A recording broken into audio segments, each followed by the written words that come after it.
শোনো, রাত করে যেটা আসে সেটার নাম হচ্ছে নিশিভূত।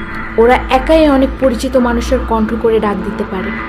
ওরা কখনো 2 বারের বেশি ডাকে না। যে ডাকে সাড়া না দেয় সে বেঁচে যায়, আর যে ডাক শুনে বাইরে বের হয় সে আর কখনো ফিরে আসে না। আচ্ছা ঠিক আছে, এবার তাহলে ঘুমোতে যাও।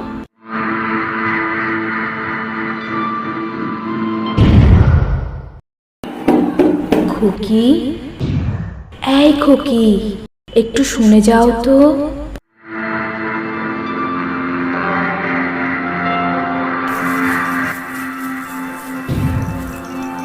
কি হয়েছে আম্মু? ডাকলা কেন? আম্মু কেন ডাকলা আবার?